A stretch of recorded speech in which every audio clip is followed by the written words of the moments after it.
Vamos a empezar entonces con nuestro estudio del día de Yom Kippur, la fiesta de Yom Kippur, sexta fiesta bíblica, después del día de trompeta, Yom Teruah, y antes de la fiesta, la gran y última fiesta de Sukkot, tabernáculos. ¿Sí? Vamos a tener algunas lecturas, les voy a pedir que me ayuden. Levítico 16, todo el capítulo de Levítico 16, después lo pueden leer con calma, habla del ritual del día de la expiación, del día de perdón, o Yom Kippur. Pero vamos a leer del 30 al 34. ¿Sí? Levítico 16, del 30 al 34, ¿alguien que pueda leer? Porque en este día se hará expiación por vosotros para que seáis limpios. Seréis limpios de todos vuestros pecados delante del Señor. Os será día de reposo, de descanso solemne, para que humilléis vuestras almas. Es estatuto perpetuo. Así que el sacerdote que es ungido y ordenado para ministrar como sacerdote en lugar de su padre hará expiación. Se pondrá así las vestiduras de lino, las vestiduras sagradas. Y hará expiación por el santo santuario. Hará expiación también por la tienda de reunión y por el altar. Hará expiación además por los sacerdotes y por todo el pueblo de la asamblea. Tendrás esto por estatuto perpetuo para hacer expiación por los hijos de Israel, por todos sus pecados, una vez cada año. Tal como el Señor lo ordenó a Moisés, así lo hizo. Amén, hasta ahí nomás. Repetimos, todo el capítulo 16 nos va a hablar del ritual de este día tan especial. Levítico 23 nos da la lista de todas las fiestas, las 7 fiestas, es como la lista completa. Habíamos hablado que no en toda la lista de la Torá tenemos las 7 fiestas, no todas las fiestas son iguales, y en Levítico 23-27 se repite la información y dice: en el día 10, el día 10º, ¿sí?, del el mes séptimo, mes de Tishrei, harán santa convocación, afligirán en alma, etcétera, etcétera. Entonces repite un poco, pero conectando esta fiesta con las 7 fiestas. Entonces acá tenemos una fiesta que es de un día. No sé si es correcto llamarlo fiesta, ¿está bien? Nosotros lo llamamos fiesta en el sentido que son las fiestas bíblicas. Ahora, que decir fiesta no significa lo que nosotros en nuestra cultura entendemos por fiesta. Una fiesta de cumpleaños, una fiesta de 15, una fiesta de casamiento, ¿sí?, donde sí o sí tiene que haber alegría, comilona, etcétera, etcétera. No. Música. Son santas convocaciones, son tiempos separados. Algunas de estas fiestas sí son de alegría, de compartir, de música, etcétera. Pero esta fiesta no. Esta es un día, más que una fiesta, es un día, el día de la expiación. Levítico 16 habla de una serie de rituales que tienen que ver con sacrificios y del templo. Esta fiesta, junto con la fiesta de trompetas, son fiestas salidas del templo. Lo hemos dicho para el día de Yom Teruah. La fiesta de trompetas, Yom Teruah, y fíjense que se llaman igual, empiezan con la palabra Yom o día, y el día de la expiación son fiestas que salen, o eventos que tienen su origen en el templo, no tienen su origen en la agricultura, no tienen su origen en el campo, en la tradición del pueblo. Esto nace después de que hubo un templo, un tabernáculo, un sacerdocio, y tiene que ver con esto. Si vemos el capítulo 16 en detalle, vemos que hay un ritual de purificación que tiene que ver con entrar al lugar santísimo del tabernáculo, del templo, el lugar donde estaba el arca, donde se entendía que estaba la presencia de Dios, la gloria de Dios, donde había un arca, que es el arca del pacto, que tenía arriba un propiciatorio, que era una tapa de oro. Todo lo que había ahí era de oro, y unos querubines mirando el propiciatorio. ¿Sí? Eran 2 querubines mirando, obra de artesanía de oro grandes, con alas extendidas, simbolismo de que estos querubines, que serían los guardianes de la santidad de Dios, digamos, los guardaespaldas de Dios en su santidad y en su gloria, mirando el arca, que es símbolo del pueblo, y lo que está dentro es símbolo del pueblo. ¿Qué estaba dentro del arca? Estaban las 2 tablas de la ley, el pacto de Dios con ¿no?, los mandamientos que el pueblo quebrantaba, la vara de Aarón, que tiene que ver con el sacerdocio de Aarón, pero también con la rebeldía del pueblo, con la discusión de que no todos estaban de acuerdo con que Aarón sea sacerdote, su familia, ¿sí? Y una porción de maná, símbolo de ¿qué? De la provisión de Dios, pero también contrapartida de la queja del pueblo, de la necesidad y de estos conflictos que había a la hora de vivir, a la hora de pasar el desierto. Bueno, todo esto es muy simbólico.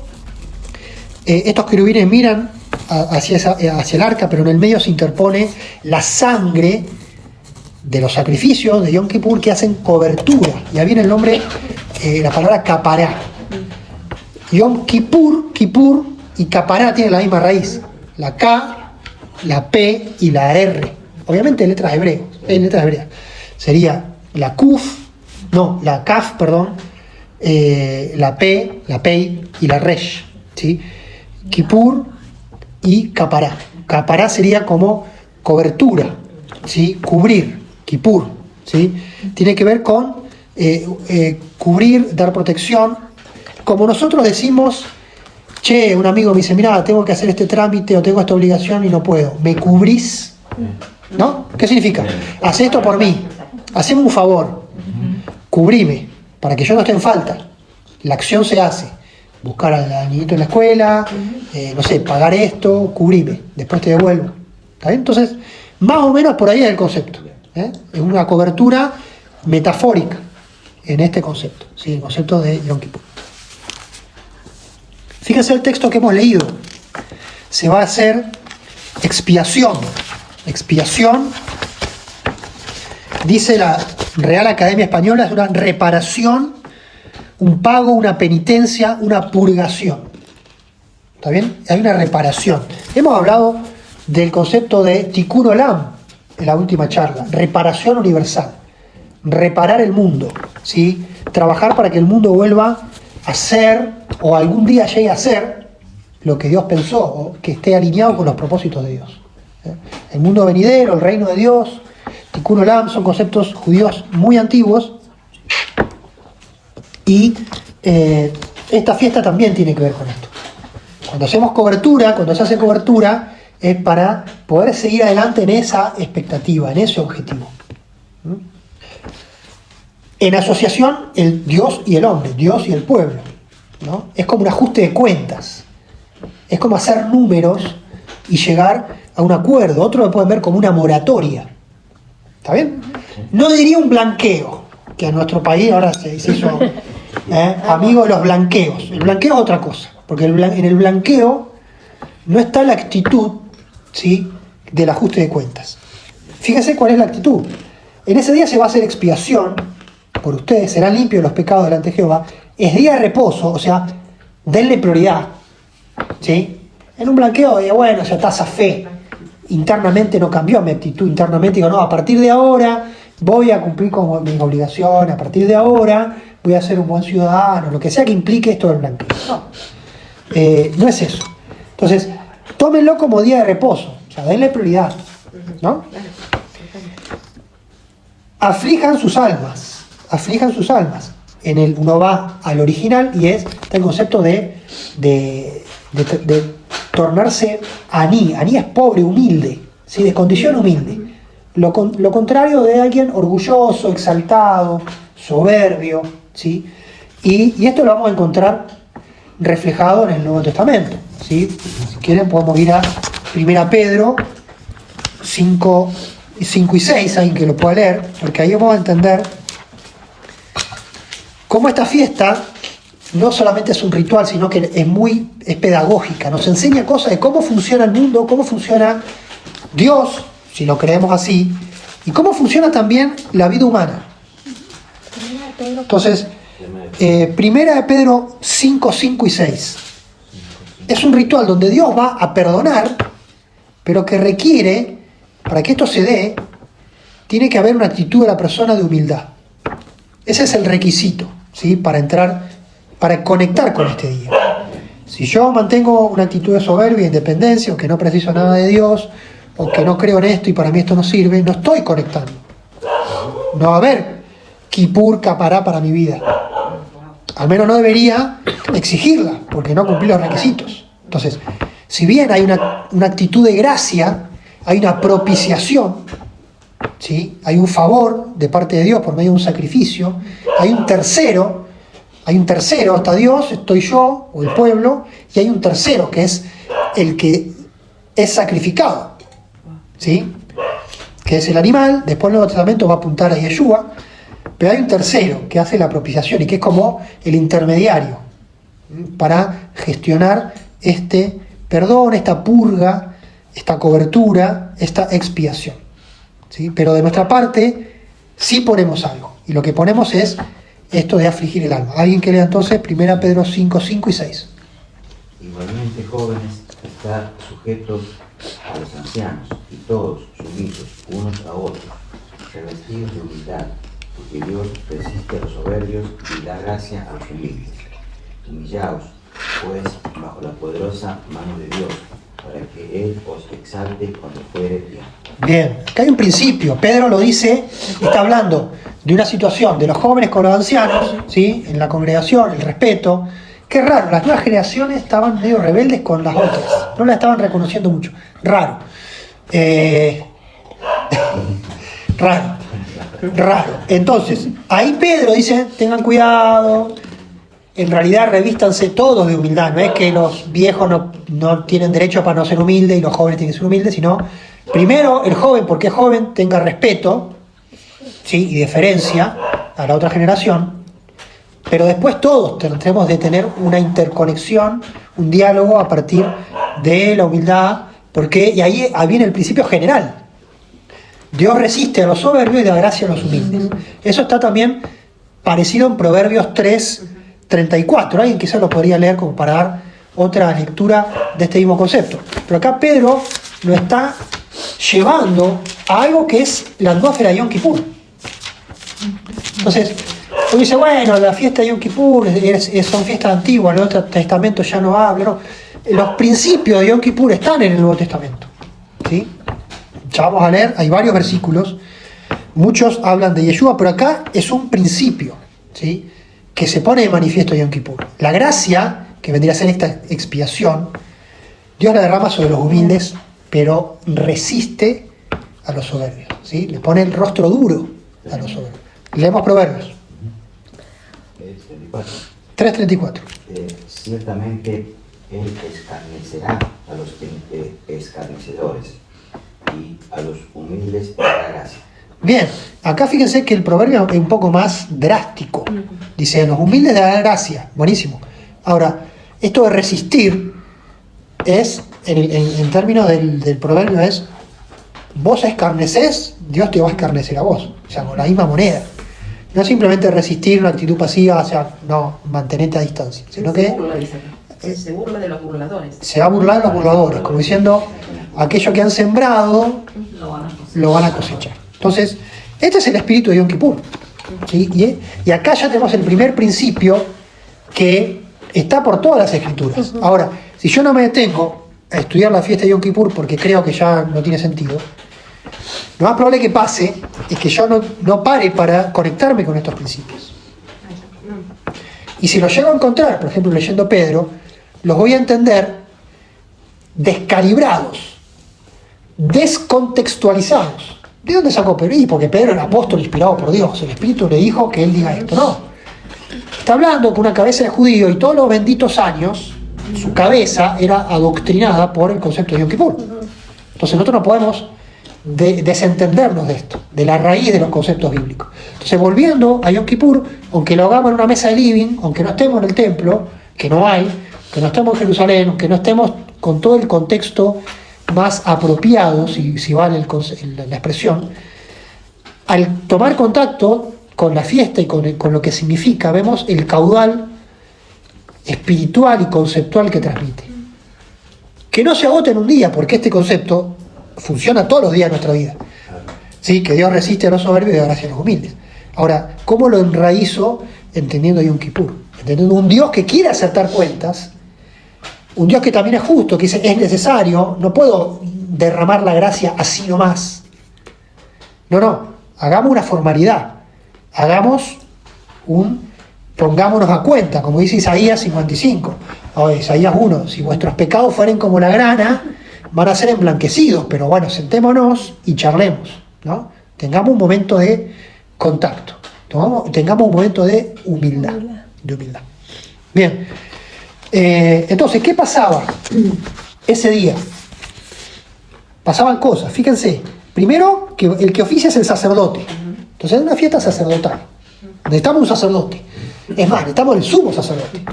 Vestido con su ropa, porque dice que tendrá que tener la vestidura de lino, la vestidura sagrada. ¿Se acuerdan la vestidura que era el efod, la pechera? Acá tenía unas piedras con grabadas las tribus de Israel, acá también. Tenía una mitra, o sea, un gorro con una lámina de oro, santidad Jehová.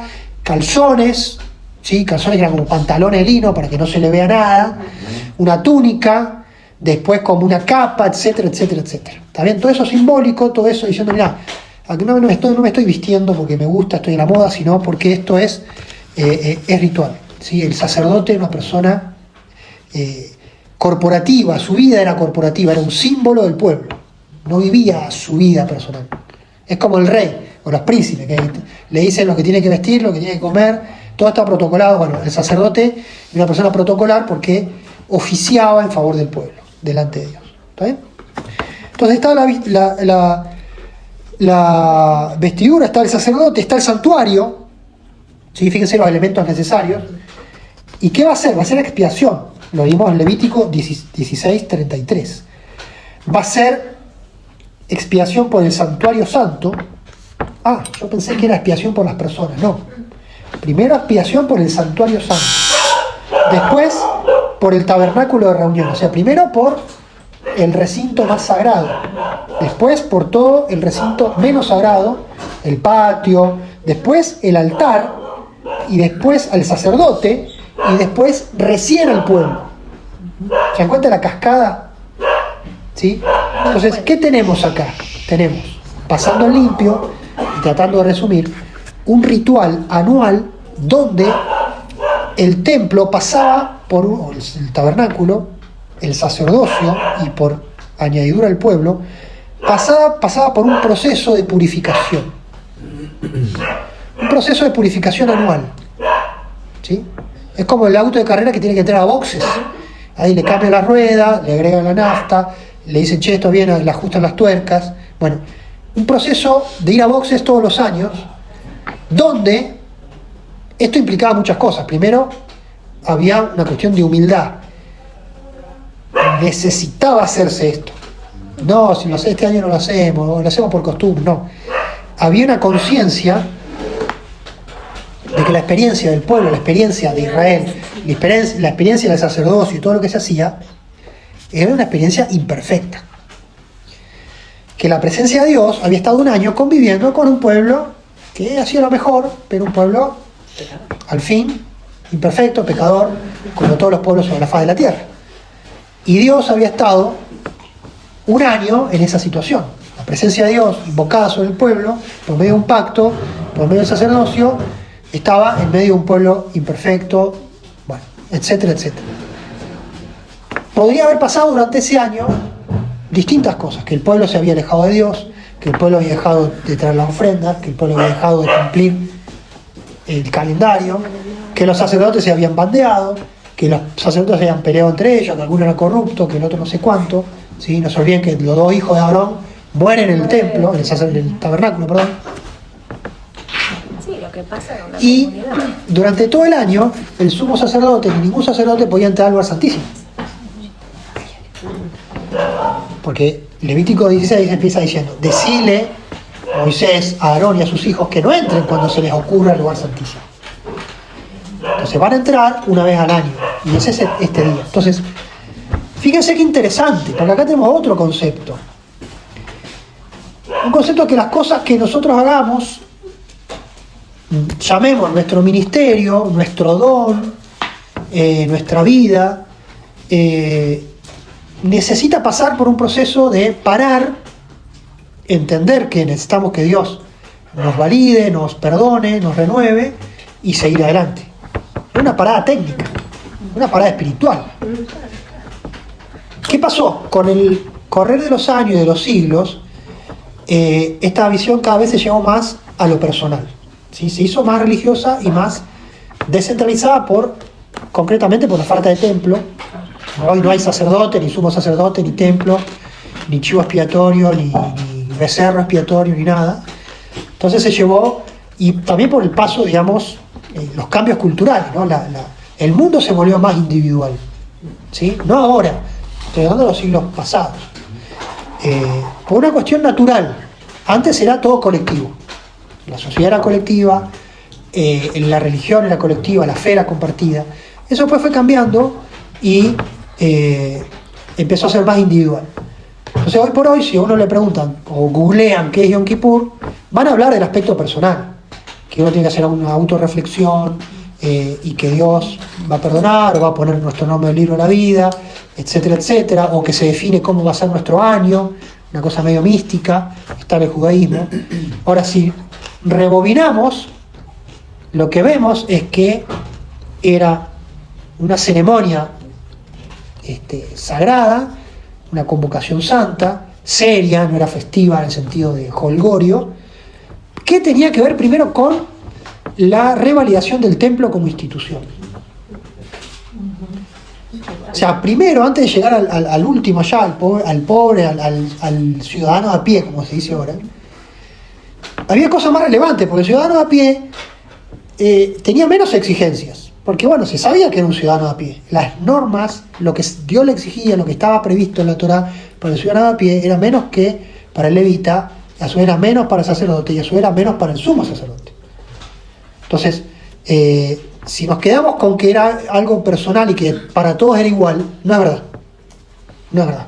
Tiene que ver primero con la institución, ¿sí? Y ahí Dios quería que el propio sumo sacerdote fuera humilde. El primero que tenía que ser humilde. Y él no tenía que ofrecer el famoso chivo expiatorio que llamaba hablar. Él tenía que ofrecer un becerro expiatorio. ¿Sí? Comparemos un chivo con un toro. ¿Sí? ¿Cuántos kilos de diferencia? Un toro puede ser, no sé, 20, 30, 40 veces en peso lo que es un chivo. ¿Está bien? Entonces, el becerro expiatorio, que era el primero que se ofrecía, Levítico 16, mucho más grande, representaba al sacerdocio. ¿Se dan cuenta? Y el chivo expiatorio representaba a todo el pueblo, un chivo para todo el pueblo. En realidad son dos chivos, dos chivos expiatorios. Entonces, hay un mensaje de Dios, primero para la institución, o sea, la institución no necesariamente es eterna, de hecho el templo no fue eterno, hace 2000 años que estamos sin templo. Dios no precisa el templo para hacer cobertura, Dios no necesita el templo para pedir perdón, o para ofrecer perdón, para ofrecer gracia, y el Nuevo Testamento va a trabajar sobre esto, lo que no quiere decir que la fiesta no sea necesaria, porque justamente la fiesta es lo que le da cuerpo a estos conceptos, le da carne, le da vivencia a conceptos abstractos, como el perdón de Dios, como la gracia de Dios.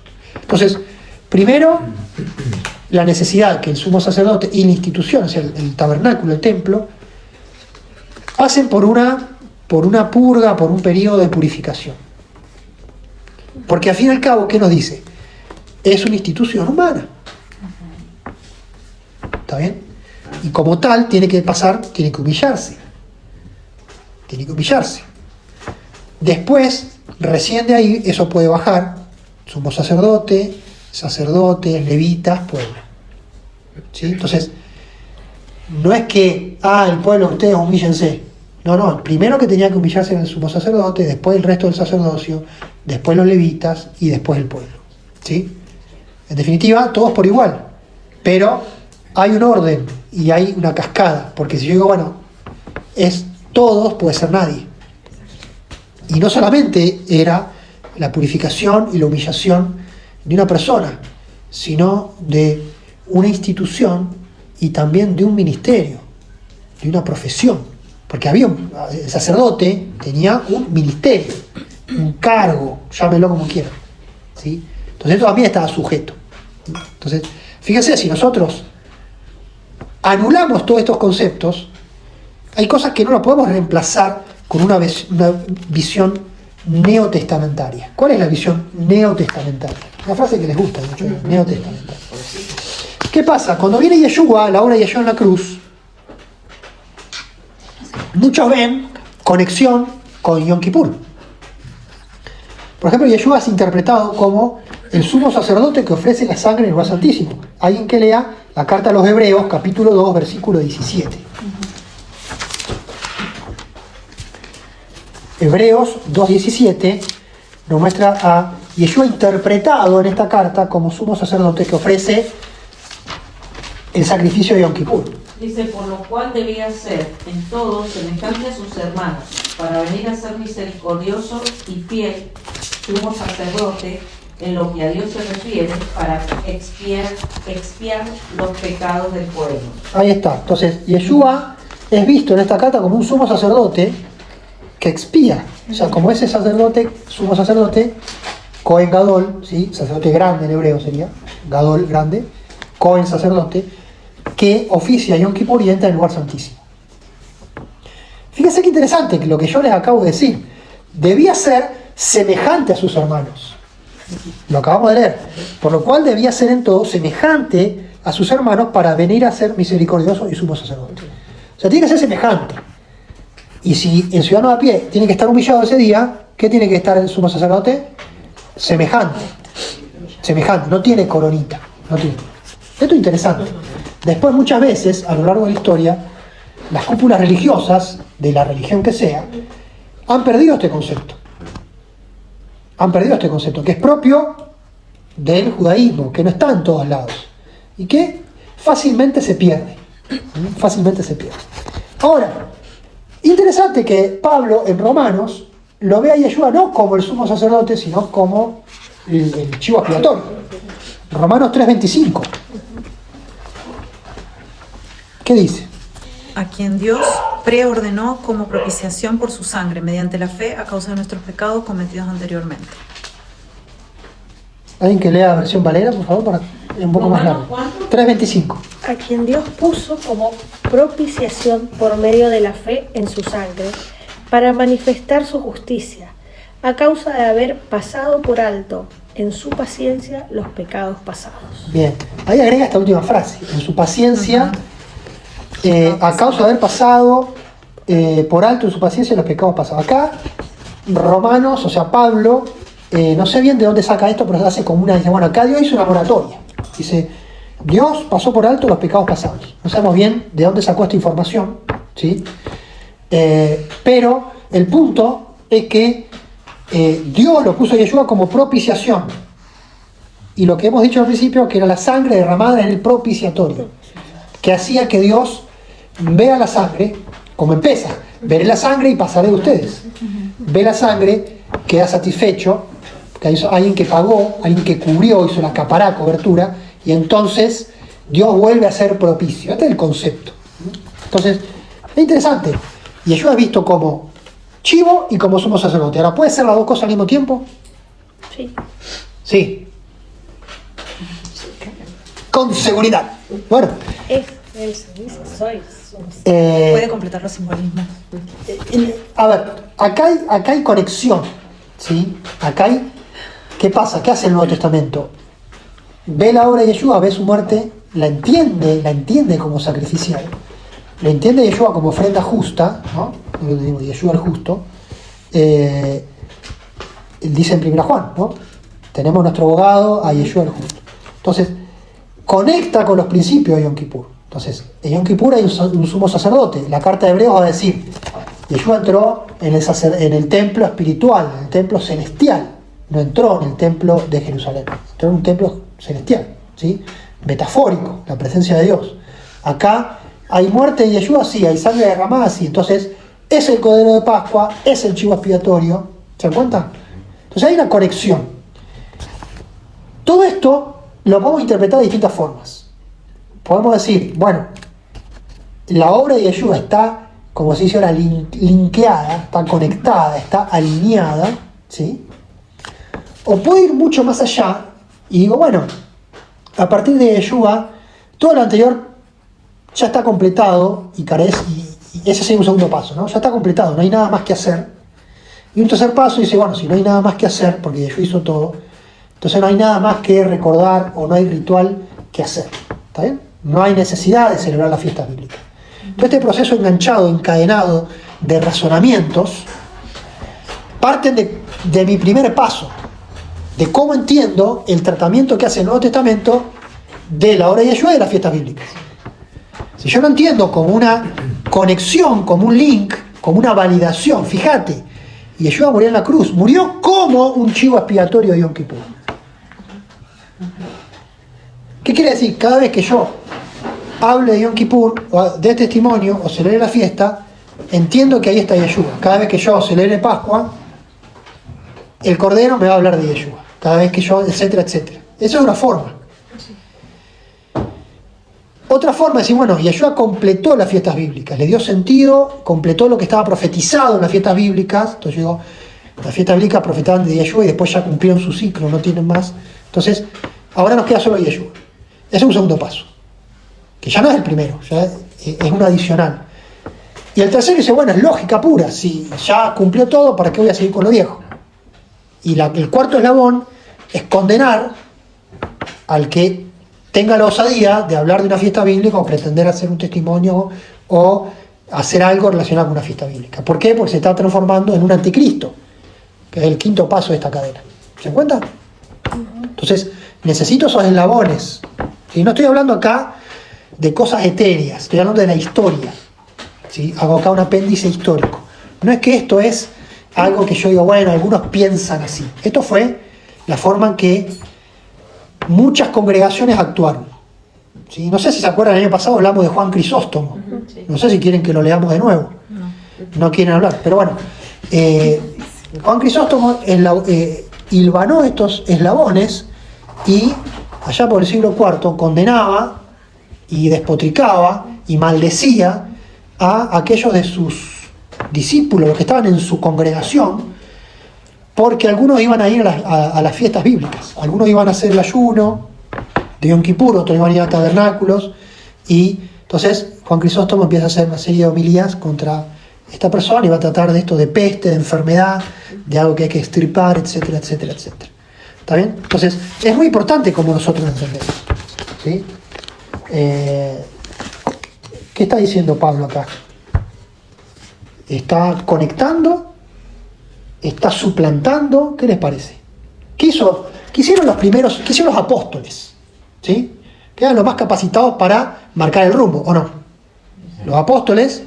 Sí, pero han ido conectando, porque hemos visto, cuando hemos visto el Evangelio de Juan, por ejemplo, que muchos de los discursos de Jesús fueron dados durante las fiestas bíblicas y que estaban conectados, ¿no?, con las fiestas que estaban viviendo en ese momento. A la pregunta más sencilla, para que el razonamiento fluya más rápido.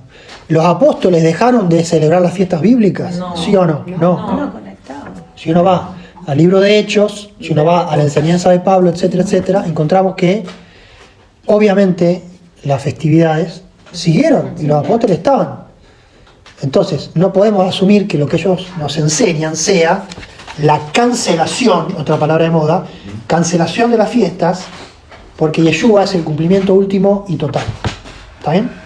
Si yo le saco a Yeshua las fiestas bíblicas, su obra queda en el aire. No puedo tener las dos cosas.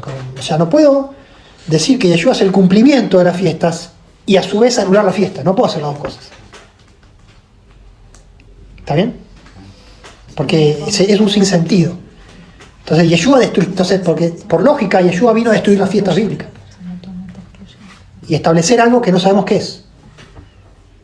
Porque si tuviéramos a Yeshua 2000 años viviendo con nosotros, lo escucharíamos, nos enseñaría. Pero como no está con nosotros, tenemos que ir a las Escrituras a entender su obra. Y tenemos que ir a las fiestas bíblicas a entender su obra. Por eso Pablo dice, él, Yeshua, bueno, lo que hizo es la propiciación que estaba allá en Levítico 16. Está conectado con eso. Y con todo lo que significa. Hebreos está conectado con eso. ¿Está bien? Ahora, si yo destruyo las fiestas bíblicas o las cancelo, me quedo sin la base sobre las cuales podemos hablar de un ministerio de Yeshua. Si no, estamos siendo algo medio que ya no tiene una lógica. Pasa a la metafísica. Es una cosa que ya se va por... Claro, que es un misticismo irracional. Irracional. Entonces, en nombre de la fe, muchas veces se nos pide que seamos irracionales. ¿Está bien? En nombre de la fe, vale todo. Volvamos y tengamos entendimiento que si yo puedo decir que Yeshua es propiciación y esto y esto y lo otro, porque tengo una base y una referencia. ¿Está bien? Si yo destruyo esa referencia, me quedo sin nada. Si yo la Torá no sirve para nada, bueno, ¿Por qué voy a hablar de Yeshua, de Cordero Salvador, si estudié la Torá? O sea, se cayó tu cosmovisión, se cayó tu marco de referencia. ¿Está bien? Seguimos adelante. Yom Kippur es la fiesta del libro. Vimos que Yom Teruah es la fiesta del shofar, ¿sí? Un instrumento de sonido, no sé si de música, pero de sonido, es protagonista. ¿Por qué? Porque está asociado con algo profético, viene del templo, el shofar se toca en el templo, el shofar se toca también en Yom Kippur. Pero en Yom Kippur se hace foco en el libro, porque se nos habla del libro de la vida, ¿sí? Que Dios tiene un libro. La primera mención a que Dios tiene un libro está en Éxodo 34. ¿Se acuerdan cuando Moisés sube al monte después del becerro de oro? Moisés dice, bueno, voy a subir para hacer capará por ustedes, para cubrirlos, pues se mandaron una macana. Voy a ver si logro cubrirlos, ¿sí? Capará. Entonces, Moisés, como agente de capará, de cobertura, de intermediación, de negociar perdón, sube al monte y Dios se le revela. ¿Se acuerdan que dice, escondete en la peña, pasó, verá mi espalda, Jehová, lento para la ira, grande misericordia? Y ahí Moisés dice, bueno, si no perdonás a tu pueblo, borrame el libro de la vida, de tu libro que has escrito.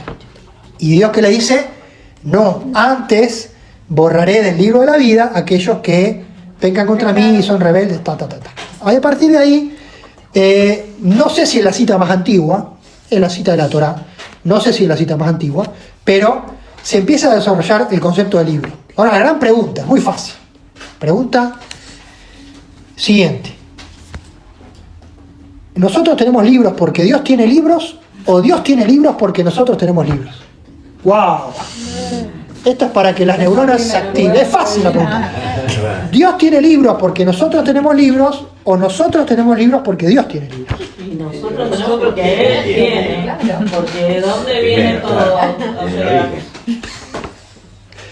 Respuesta religiosa. O él tiene porque sabe que nosotros necesitamos tener. Para no olvidarnos. Respuesta se paró arriba de la cornisa, mitad y mitad. Acordarse, en realidad. Claro. Eso es para nosotros. Salvamos. ¿De dónde vino la escritura? Nosotros A ver, una respuesta Nosotros la lingüística. necesitamos en la escritura, ¿no? Claro, ¿para qué vino la escritura? para Registrar Para hacer memoria. Y de hecho, ¿se acuerdan que en Yom Teruah tenemos el concepto de hacer memoria? Sicarón, Teruah Sicarón, era un toque de trompeta de shofar para hacernos acordar. No sabíamos bien qué era, que había que acordarse. Bueno, acá cuando aparece el concepto de libro, muchas veces aparece, por ejemplo en Malaquías, libro de memorias, ¿sí? Y el concepto primario del libro en la historia humana es para hacer memorias, para recordar algo, ¿sí? Antes era muy caro hacer un libro, o sea, empezó para algo muy importante, que tenía que quedar guardado para que la memoria humana o la tradición no lo tergiverse. Entonces, vuelvo a la pregunta, no hay consenso. Y si escrito y todo ha transversado. A ver, ¿cuál es ese? El escrito está. Escrito está, bueno, eso es un dicho posterior que justamente va a marcar cómo ya en la época de Yeshua el libro tenía importancia, porque el libro que salió del templo también, en el contexto de Israel, está asociado al templo, los rollos, los escribas, ¿sí? Todo esto, el templo era como una suerte de academia, de biblioteca, todo junto. El escrito es el ir a la fuente. Decía la fuente que no puede ser charlada, porque está escrito. No está charlado, no es tradición, no es que entre los fariseos y los rabinos siempre todo se charla, se interpreta. Bueno, lo que está escrito, no se puede hacer tanta lectura o tanta divagación cuando algo está escrito. Ahora, la realidad es que Dios tiene libros, al menos esta es mi visión, espero convencerlo, no importa. Dios tiene libros porque nosotros tenemos libros. A partir de que el hombre, porque si no, cuando el hombre no tenía libros, Dios tenía libros. ¿Está bien? Nosotros, Pero antes las culturas eran orales. por eso. O sea, ¿Y Dios qué hacía? Hablaba. Cuando el hombre hablaba, Dios hablaba. Claro. Cuando el hombre tiene libros, Dios tiene libros. Cuando el pueblo tiene templo, Dios tiene templo. ¿Qué estamos diciendo? Ahora digamos, Dios tiene computadora. Cancelo.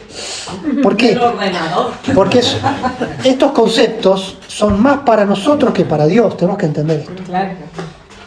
Que el sacerdote me diga que Dios tiene un libro, no necesariamente me está diciendo que hay un libro físico, un rollo de cuero, de cuero de ángel, no sé qué sería. De cuero de ángel. Pobre ángel. Pluma de ángel. Bueno, cuero de ángel. Pero en realidad Lo que está hablando es que Dios es un Dios justo, Dios es un Dios que tiene control, que no se le pasan las cosas y que ajusta las cuentas porque su justicia, ¿sí?, lo llama a Dios a no pasar por alto. Y si Dios va a pasar por alto y va a ejercer gracia, lo va a hacer por medio de un mecanismo de propiciación. Entonces, que Dios tenga el libro de la vida es que Dios está en control de la historia y que Dios sabe la trayectoria de cada persona y que Dios va a traer a juicio a las personas. Lo mismo. no se le escapa mi nombre. ¿Sí? Entonces, ¿qué pasa? Describimos a Dios con nuestros conceptos. ¿Dios tiene brazo? Y en la medida que yo tengo brazo, Dios tiene brazo.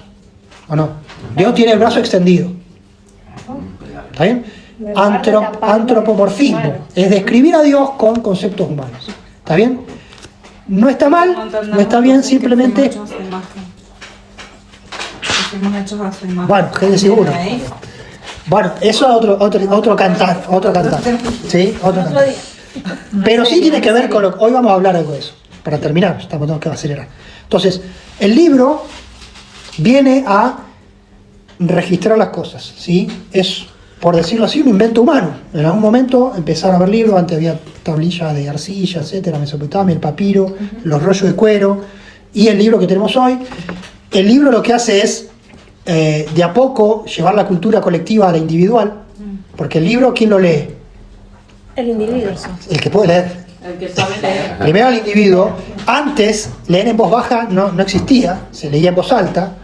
¿Por qué? Porque pasó de lo colectivo a leer como acto colectivo, la lectura como acto colectivo, y hoy la gran mayoría de las lecturas son silenciosas. ¿Se dan cuenta cómo el individualismo va avanzando? Pero el libro trae ese concepto. Pero no quiero que nos detengamos mucho en esto, pero sí es una fiesta del libro, la única fiesta donde el libro, el concepto del libro, aparece. Dios tiene un libro, Dios escribe, ¿sí? Se entiende que en Yom Kippur Dios escribe o borra del libro de la vida, por eso Apocalipsis va a hablar, en la carta, creo que es a Éfeso, dice, al que venciere no borraré su nombre en el libro de la vida. Pablo va a hablar a aquellos cuyos nombres están en el libro de la vida, ¿sí? Pablo va a decir, hablando de algunos colaboradores de él, pero son conceptos, ¿sí? Porque Pablo, ¿con qué autoridad puede decirnos que él sabe que hay ciertas personas que tienen sus nombres escritos en el libro de la vida? Entonces, se dan cuenta que son conceptos que uno los tiene que administrar en una cierta dimensión, no los podemos llevar al extremo, porque si no sacamos conclusiones que son raras, porque si Dios tiene un libro y Pablo sabe quién está en ese libro, entonces ¿dónde está la soberanía de Dios? Y ya su acto de justicia ya está de alguna forma cercenado, ¿sí? Si yo sé lo que Dios va a escribir o dejar de escribir en ese libro, ahora yo puedo decir por fe, como una forma de decir, acá hay una persona justa, humilde, que obedece a Dios. Él es alguien cuyo nombre está en los cielos. ¿Está bien? Es una expresión. No quiere decir que el apóstol Pablo sabía quién está escrito y quién no está escrito, ¿sí? Otros dicen, bueno, todos los que creemos en Yeshua estamos escritos en el libro de la vida. Buenísimo, vos lo decís.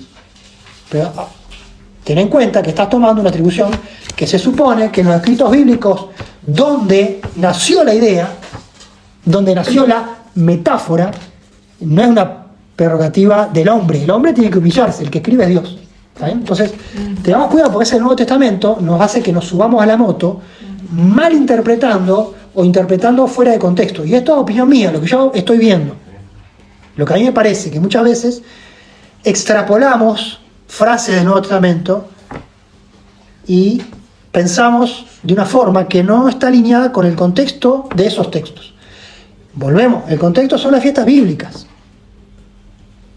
No hay otro contexto, porque los conceptos nacen de ahí. Si yo quiero hablar del libro de la vida y no me conecto con Yom Kippur, y bueno, ¿sí? Como que yo quiero enseñar hacer empanada en Estados Unidos y me junto, no sé, a un ruso y a un búlgaro. Y sí, vamos a hablar de la empanada argentina. Y sí, va a salir lo que va a salir. Una empanada descontextualizada. Cualquier similitud con la empanada argentina, bueno, es pura coincidencia. Pero es así, ¿no? Entonces nosotros pretendemos que solamente con nuestra interpretación del Nuevo Testamento, traducido y adaptado, podemos entender la profundidad de los conceptos. Bueno, entonces el libro es protagonista de esta fiesta. Hemos hablado de el concepto de libro, el concepto de expiación, y tenemos que hablar del concepto de capará. Me gustaría acelerar. ¿Qué hora es? Tendríamos que... 22. Bueno, unos 10-15 minutos para hablar del concepto de capará o cobertura. Es interesante. ¿Qué significa literalmente esto de Kippur, capará, cobertura? Significa, en el sentido más llano y más humilde, más ferretero, ¿sí? Ferretero, es cubrir algo con asfalto, calafatear, pintar con asfalto. ¿Sí? Se nos cayó, digamos, el concepto. Como cuando calafateó el estadio, Exacto, entonces tenemos que ir a la primera mención, Génesis 6:14. ¿Qué dice Dios y qué le dice a Noé? Algo tan humilde como esto creo que nos va a revelar y creo que va a ser el concepto de la noche, así que despierten sus neuronas para 6:14 de Génesis. Hazte un arca de madera de Gofer. Gofer. Sí, Harás aposentos en el arca y la calafatearás con brea por dentro y por fuera. muy bien, ¿sí? Ahí calafatear está la palabra, la acción de hacer la capará, ¿sí? La vas a cubrir a la madera del arca con brea, con asfalto, con un betumen, por dentro y por fuera. Esta es la orden de Moisés, este es el sentido llano. Lo que se deriva de ahí es metafórico, ¿sí? El perdón de Dios, la expiación, la propiciación. Fíjense, la sangre sobre el propiciatorio, sobre el arca de oro, es como la brea de Moisés sobre la madera del arca. Fíjense, arca de Noé, arca del tabernáculo. ¡Wow! ¿Se dan cuenta? ¡Puf! Con la sangre del cordero en Egipto Con calafatearon los dinteles de la puerta de las casas. Fíjense cómo se conecta todo. ¿Sí? Entonces, es una pintura que hace cobertura. ¿Para qué Noé o Noaj en hebreo, tuvo que calafatear con brea la madera del arca? ¿Por qué? Para que sea impermeable al agua. Punto 1. George, ¿para qué más? ¿Para qué pasamos brea a los postes? Para que no se pudra ni le agarre hongo. Y tercero, para una madera que va a estar en el mar, ¿para qué? que flote. Para que flote. Ahí está. ¿Sí? Para que sea impermeable, que no se pudra, que no vengan los hongos, y para que flote. Entonces, tenemos acá un concepto muy profundo. ¿Sí? Si vamos a la Biblia, encontramos que esto de hacer capará no es algo solo de Dios. Encontramos a hombres haciendo esto. Cuando digo hombres, a hombres y mujeres, ¿no? Y con esto quiero que empecemos a terminar, a conectar. No solamente Dios hace cobertura, sino que nosotros, y acá sí, a imagen y semejanza de Dios, no sé si con brazo o sin brazo, pero a imagen y semejanza de Dios, somos potenciales o efectivos agentes de cobertura, agentes de capará. Moisés hizo acá la capará en el arca, pero lo que estaba haciendo era salvando a la humanidad. ¿Sí? ¿O no? Sí. Los que entraron en el arca después, conceptualmente, salvó a la humanidad y salvó a los animales. Los cubrió de un juicio, hizo una propiciación. Entonces, el arca fue una propiciación operada por Noé. ¿Sí? El concepto también es, por ejemplo, ¿se acuerdan cuando Jacob va y sale al encuentro de Esaú, el hermano? Que venía con 400 personas. Le empieza a mandar, ¿qué? Regalos delante de él. ¿Para hacer qué? Para hacer una capará en Esaú. Para calmarlo, para propiciar. Para decirle, acá está el sacrificio. Que era un regalo. Acá está el sacrificio acá está la purgación de mi culpa para que vos me aceptes. Para ¿Sí? reconciliar. Hizo la reconciliación por medio de una capará que fue dinero.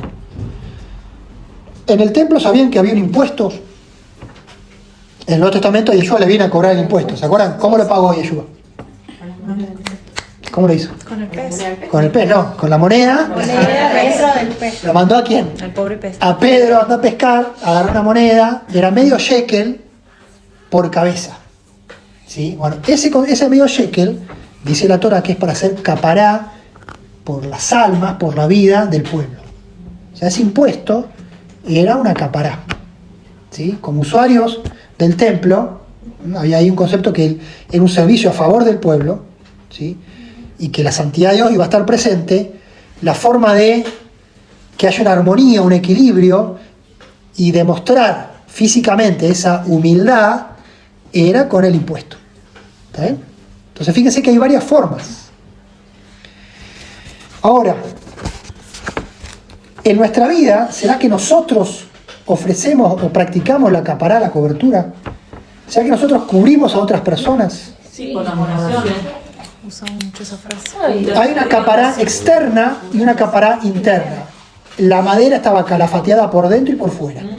Yo puedo cubrir a otros externamente. Por ejemplo, dando un dinero, dando tiempo, dando algo físico, un lugar. ¿Sí?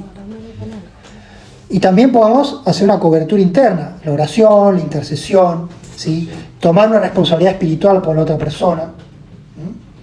Trabajar sobre la parte interna, que no solamente es lo espiritual, es lo emocional. Vayamos conectando con eso. ¿Quién puede hacer capará? Nosotros todos necesitamos la cobertura, la capará de Dios. ¿Sí? Hemos hablado de Yeshua, el perdón, la propiciación. Hemos hablado del concepto de Yom Kippur, hasta el sacerdote necesita.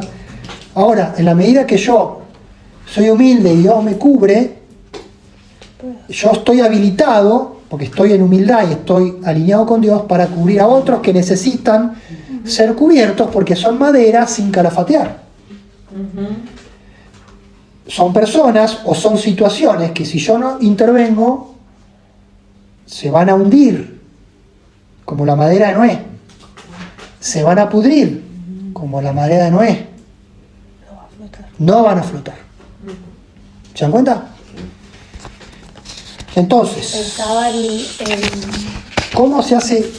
en las esposas, ¿no? Cuando el apóstol dice... El apóstol Pablo hablar de las esposas que santifican a los maridos. ¿Qué están haciendo? Los están cubriendo. Otro concepto, por ejemplo, Abraham cubrió a Lot. Lot fue a Sodoma. ¿Se acuerdan? Vos andás para allá, yo voy para acá. Guarden ese concepto. Abraham intercede por Lot. Lot, a su vez, era capará para Sodoma.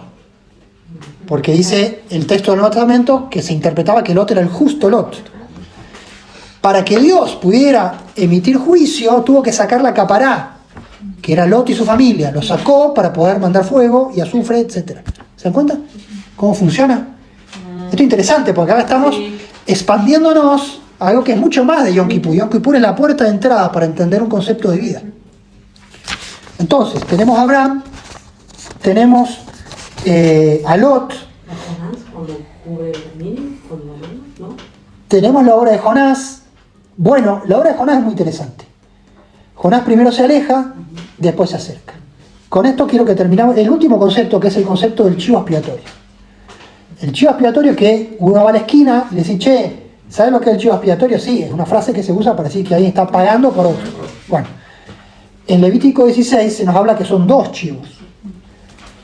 Se presentaban 2 chivos iguales, idénticos, iguales, no hay diferencia. Se echaban suertes. Una suerte era para Jehová o para Adonai. El chivo que tenía la suerte para Adonai, ¿qué pasaba? Era sacrificado en el altar. Moría sacrificado en el medio de todo ese ritual. En el medio el protagonista era el chivo expiatorio, que es el que se conoce generalmente. Pero había otro que no moría, el chivo de Azazel. Se imponía las manos sobre el sacerdote, declaraba los pecados del pueblo y era enviado al desierto. Iba una persona, lo llevaba con una cuerdita y lo soltaba. No era para Jehová, era para Azazel. Este concepto de Azazel no aparece más en toda la Biblia, misterioso, y algunos dicen, bueno, Azazel era el demonio del desierto. ¡Bú! Había un demonio y se lo había enviado, pobre chivo, andá, que te coman. Dicen que piensa que fue uno de los ángeles caídos. Bueno, ahí podemos agarrar, ¿no?, la motoneta y vamos con miles de historias. Si vamos por el lado lingüístico, no estoy diciendo que en la tradición de esa época pueda haber pensado que en el desierto estaba el demonio y se lo daban el demonio. Ahora no sé, digo, que el pobre, no sé, en fin, son conceptos. Ahora, Azazel, las dos primeras letras, que sería as o es macho cabrío, es cabra, macho, cabra, es. Y Azal, la raíz Azal, tiene que ver con partir, con salir. Entonces quizás Azazel haya sido el nombre que le puso los sacerdotes a este cabrito de partida, el cabrito que se va. ¿Sí? ¿Qué es lo que realmente pasa? O sea, si no sabemos qué es Azazel, sabemos que es, aunque no sepamos qué es Azazel, sabemos que es el cabrito que parte, que se va solo al desierto. Nadie sabe qué le pasa. Se va. ¿Cuál es el concepto? Alejar. ¿Sí? ¿Cuál de los dos es el chivo expiatorio? Los dos. ¿Cuál de los dos es más importante? Los dos. Ahora, tienen destinos muy distintos. Entonces, fíjense, una misma expiación, una misma cobertura, una misma capacidad de dos maneras distintas. Dos chivos que son iguales, o sea que es uno. O acá el concepto es que la misma acción tiene dos caras. ¿Está bien? La capará opera de dos caras. ¿Será que Dios también opera con estas dos caras? La del chivo que era para Jehová, que es el sacrificado, y la de Azazel.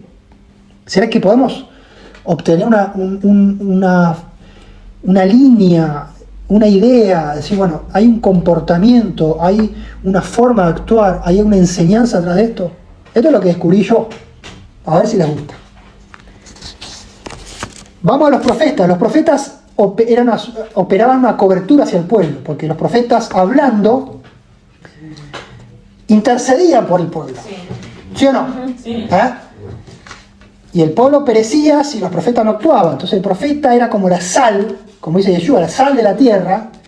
Era aquellos que, de alguna forma, eran los justos que santificaban, como dijo Abraham, vas a destruir a toda la ciudad, aunque haya un justo, 10 justos, 50 justos, quiere decir, esos justos hacen capará por el resto.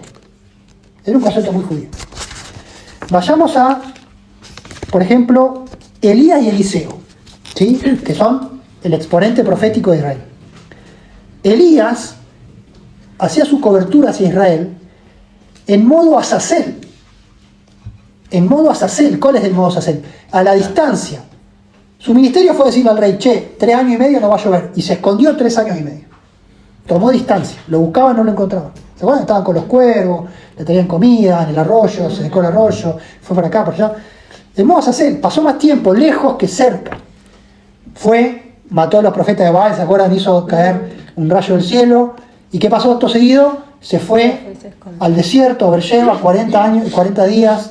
¿Se acuerdan que se quería morir, etcétera, etcétera? Se fue y ahí le encontró el ángel de Jehová, le dijo de Elías, levantate, le puso comida. Y si ustedes ven, repasan, fue un profeta en modo Azazel, a la distancia. Él marcaba el mensaje de la propiciación, de esta cobertura espiritual a la distancia. Cuando vamos a Eliseo, vemos que Eliseo no se escondía del pueblo. Eliseo estaba accesible, lo iban a buscar. De hecho, fueron los sirios a golpear la puerta y dice que él oró y los ángeles vinieron y todos los ejércitos enemigos estaban ciegos. Y lo llevó y le dio comida, etc. Estaba accesible. Estaba en modo del chivo para Jehová, aquel que está en el medio de la situación. Y hasta disfrutaba estar en el medio, era protagonista. Ahora Elías no. Elías estaba lejos. Y había que ir a buscarlo. ¿Se acuerdan que el rey lo manda a buscar y no lo encontraban? Y uno de sus súbditos lo encuentra y le dice a Elías, por favor no te movas.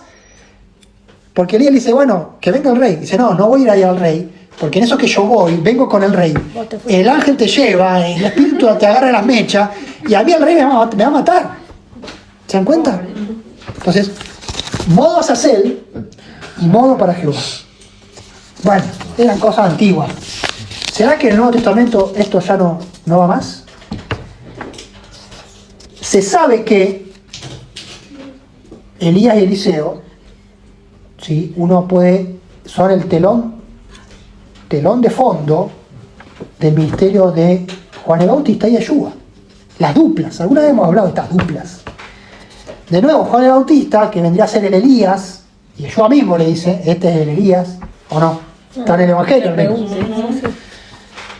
Era un profeta que hizo cobertura de Israel en modo Azazel. ¿A dónde se fue? Al desierto. Desde épocas tempranas el Espíritu le impulsó al desierto hasta que se manifestó Israel. Y cuando se manifestó Israel, ¿se manifestó dónde? En el desierto, al otro lado del Jordán. Y el que quería escucharlo tenía que ir hasta allá.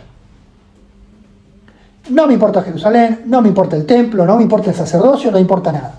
Yo profetizo en el templo porque Isaías 40 me dice preparar camino a lo Azazel en el desierto, no en la ciudad. ¿Se dan cuenta? Y toda su vida fue así, terminó en una cárcel, escondido allá en Maqueronte, en medio de Jordania actual, lejos de la gente, pero hizo su tarea. Ahora, cuando viene Yeshua todo lo contrario, ¿o no? Sí. Estaba con la gente, comía, ¿sí? Tanto es así, tan importante es esto y tan vigente este concepto, Azazel y para Jehová, que el propio Mateo 11:6 dice, palabras atribuidas a Yeshua. Mateo 11:6, ¿a qué compararé a esta generación? Es semejante a los muchachos que se sientan en la plaza y dan voces a sus compañeros, le gritan a los otros, diciendo, les tocamos flauta y no bailaron. Los endechamos, o sea, les tocamos música fúnebre y no se lamentaron, o sea, no les gusta nada. ¿Por qué? Porque vino Juan, que ni comía ni bebía, y le dijeron, demonio tiene. O sea, vino en modo Azazel, no compartía nada con ustedes, comía miel allá del desierto, y dice, bueno, están demoniados. Fíjate la locura que hace, se viste de piel de camello, anda en lugares desiertos, anda en las cuevas. No, es un loco. Vino el Hijo del Hombre, que sí come y bebe, que estaba con los publicanos, que fue a comer a la casa de Mateo, y dicen, es un hombre comilón y bebedor de vino, amigo de publicanos y pecadores, como diciendo, nada les viene bien, no hay capará que les venga bien, traducido. Fíjense, entonces, ¿qué está pasando acá? Acá hay una acción y hay una capará que no es retribuida, porque las personas que están recibiendo esta cobertura, esta enseñanza, este acercamiento, no están humillados. Entonces la capará no funciona. Entonces, o la capará se corta o se vuelve una capará tóxica. Porque el que hace esta cobertura, que tiene el llamado de Dios, porque esto es un llamado de Dios, el llamado profético, el llamado de nuestras vidas, en definitiva, la capará la hacemos, la cobertura de una situación o de otra persona, la hacemos o la deberíamos hacer en nombre de Dios, porque como Dios, o seres a imagen y semejanza de Dios, imitamos lo que Dios hace. Si Dios da gracia a los humildes y Dios me da gracia, yo, una vez que recibo la gracia de Dios y esa gracia me recicla y me purifica, en Yom Kippur, yo puedo hacer lo mismo con otro. Claro, porque de gracia recibieron. De gracia recibieron, ahora acá se dan cuenta que hay un equilibrio, la otra parte necesita, a su vez, entrar en humillación. Porque si la humillación no surge, ¿qué pasa? Se rompe este ciclo de bendición. Fíjense que Yeshua mismo combinaba, si bien Yeshua era alguien que era más de involucrarse, también tenía sus momentos Azazel. Marcos 1:32. Cuando llegó la noche, se puso el sol y le trajeron todos los que tenían enfermedades y endemoniados, y toda la ciudad se agolpó a la puerta, en la casa de Pedro, de la suegra de Pedro. Y sanó a muchos que estaban enfermos, echó fuera demonios, y no dejaba hablar a los demonios. Eso fue la noche. O sea, Yeshua, en el medio de la cena, sacrificando su comida, su descanso, ¿sí? En modo el chivo expiatorio que está en el medio del altar. ¿Se acuerdan que le decían, Rabí, come algo? Rabí, o sea, calmate un poco, te vas a morir, o sea, estás exhausto. Llegó la mañana siguiente, siendo aún muy oscuro, él salió y se fue a un lugar desierto y oraba. Lo buscó Simón y los que estaban con él, lo buscó porque no estaba. lo encontraron y le dijeron, todos te están buscando. Lo mismo que ayer los bendijiste, ahora están de nuevo buscándote y no están. ¿Qué dijo Yeshua? Vámonos a los lugares vecinos. Fíjense, un Yeshua que a la noche está en modo chivo expiatorio para Jehová y a la mañana está en modo Azazel. La necesidad de las personas seguían. Pero yo entendía que no podía exceder un límite. Lo mismo pasó cuando alimentó, dividió, sacó los panes y los peces, 5,000, le querían hacer rey, que agarró y se fue por el mar. O sea, por la costa no podía porque se iba a meter en otra ciudad, estaba en la misma. Agarró y se fue por el mar, caminando. Como diciendo, yo de acá me tengo que ir. Yo tengo que encontrar este equilibrio. Y Yeshua es bautizado, ¿y qué pasó? Se va 40 días al desierto. ¿Por qué no aprovecha que todos ven la palomita que descendió sobre él, que Juan el Bautista hablaba de él? ¿Por qué? Pero bueno, entendemos que hay modos. El hijo pródigo. ¿Qué hizo el padre del hijo pródigo? El hijo dice, padre, dame la herencia que me corresponde, qué sé yo. El hijo pródigo le pide, el padre, ¿qué hace?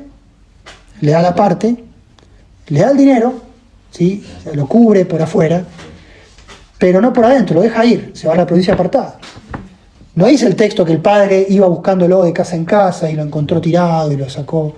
No dice que... ¿Qué dice? El padre se quedó en la finca. Distancia. Hasta que el hijo pródigo volvió en sí, volvió humillado, fíjense que vuelve humillado, y el padre lo abraza, le hace fiesta, todo. ¿Por qué? Porque se había humillado, porque se había logrado el objetivo de esa acaparar. O sea, tenemos en la Escritura dos modos de acción. Tenemos en Yeshua mismo, que según la ocasión, optaba por uno o por otro. Y tenemos la reflexión de nuestra vida, cómo trabajamos este concepto. Entonces, si nosotros somos, o vamos a ser, o pretendemos hacer agente de cobertura para otros, tendríamos que reflexionar en nombre de qué lo hacemos. ¿Es porque yo trato de imitar a mi Padre que está en los cielos, que a su vez me cubre? ¿O hay un mandato cultural que me dice que yo necesito, vos tenés que por tu posición social o familiar, por tu rol, tenés que hacerlo? ¿Será que esa cobertura no es un acto espiritual o sí es un acto espiritual?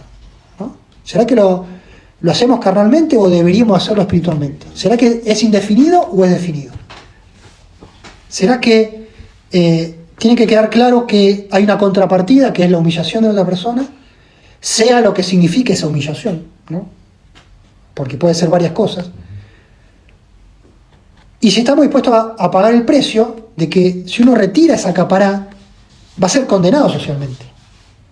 En nuestra cultura puede ser que nosotros seamos condenados socialmente si nosotros tenemos una actitud de no extender una capará más allá de cualquier precio, más allá de cualquier situación. Entonces, en el fondo, la reflexión de Yom Kippur es a quién estamos sirviendo con nuestra capará.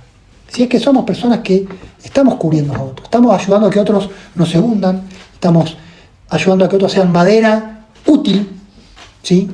Porque todos somos madera, pero la madera útil es la que está calafateada. ¿Hasta qué punto también tenemos que? De parte de Dios, porque dice que ama, que uno se ama, pero que ama a tu prójimo como a ti mismo. Sí. También está hablando de justamente de aprender, de cubrirte vos, pero también cubrir al otro. Sí. Entonces, tenemos que encontrar el punto de equilibrio, ¿no? Porque propiciación,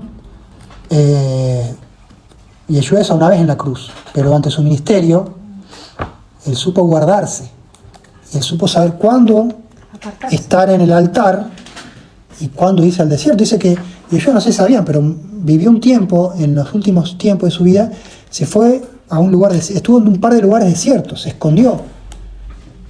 Dice que el evangelio dice que intentaba matarlo, que había hostilidad. Él se guardó, supo guardarse. Supo guardarse. Supo saber cuándo entregarse y cuándo retirarse. Ahora, lo interesante es que nunca dejó de hacer capará. a veces nosotros pensamos que la distancia o el modo azazel significa desentenderse, pero acá el chivo no se desentendió. Tomar distancia es una cosa y desentenderse es otra. Elías no se desentendió, no estaba, estoy en la playa del arroyo de Querí, estoy en un all inclusive, los cuervos me traen comida, tomo agua del arroyo. No, estaba escondido, estaba compenetrado con una acción que era la sequía en Israel, que le pesaba mucho porque era su pueblo que estaba en la hambruna y él era el agente y el que decía llueve o no llueve. El padre, el hijo pródigo, no estaba feliz haciendo su vida, por fin se fue este plomo, lo estaba esperando todos los días, pero necesitó tomar distancia y dejó, no lo fue a buscar, pero sí lo recibió. ¿Sí? Entonces, es interesante, es algo acá, yo veo que acá hay algo que, lo que yo estoy abriendo acá es la puntita, porque estoy tirando 3, 4, 5 ejemplos. ¿Sí? Como a veces, o sea, todo bien, tenemos una cultura que a veces nos lleva a actuar como actuamos, y tenemos la palabra de Dios que nos da sabiduría. Yo no sé si mi cultura es sabia, tendría que investigarla, pero sí sé que la palabra de Dios es sabia. ¿Sí? Entonces, el amor al prójimo se da por la voluntad de querer, en la medida de lo posible, cubrir. Para eso necesito estar humilde delante de Dios, que Dios me cubra, para yo cubrir. Entender que ese cubrir puede ser espiritual o no. Puede ser un cubrir carnal. Entonces ahí está en cada uno. ¿Sí? Entonces, si yo quiero actuar como agente de Dios, tengo que ofrecer la capará como Dios lo ofrece. Y Dios me muestra dos caminos que se complementan. Igual de espirituales, igual de importantes, igual de necesarios. Los dos chivos eran necesarios. ¿Está bien? Entonces, les tiro esto. Hay una idea que se me ocurre en todo lo que te escucho decir, que primero es necesario en adquirirlo. O sea, ir en busca de, o sea, cultivar la humildad para yo poder transformarme en una cápara. No puedo dar lo que no tengo. No puedo dar lo que no tengo. Y eso me va a dar el equilibrio y el entendimiento para saber desde qué lugar me toca ser cápara. Y pensaba en un ejemplo cotidiano para los que somos padres, ¿no es cierto? Cuando nuestros hijos crecen, uno ha sido cápara en la niñez, sí ha estado cubriendo desde, digamos, de esa cercanía, pero a medida que crecen, uno debe aprender quizás el modo azazel, ¿no? El modo de la distancia, ¿no? Es el hijo pródigo con el padre, el hijo ya está grande, decide algo contrario, y el padre, en vez de decirle no y encerrarlo y tratar de convencerlo, simplemente dice, toma, acá está la plata, ¿es lo que querés? Es interesante, ¿no? Es profundo. Hay humildad de parte del padre, porque no dice, no, esto lo construí yo, es mío, cuando me muera lo tendrá. Y a su vez, y la parábola nos explica que el padre le dio lo externo, no le dio lo interno, y cuando volvió, el hijo entendió que tenía que volver desde otro lugar, como hazme como uno de tus jornaleros. Se dio cuenta que había perdido algo, y para que el padre lo cubriera de nuevo, esta vez internamente, aceptándolo como hijo y demás, él tenía que cambiar, ¿no? Entonces, creo que Yom Kippur tiene mucha actualidad, ¿no? Mucho con nuestro día y con nuestra vida, ¿sí? Así que creo que tenemos cosas que reflexionar en nuestra vida. Creo que todos nosotros nos toca y estamos en este rol de alguna u otra manera de ser agentes de cobertura. Así que esta palabra nos pueda guiar a entender y a ser agentes efectivos como Dios es. Yo creo que es el ideal, que nosotros podamos actuar como Dios actúa. ¿Sí?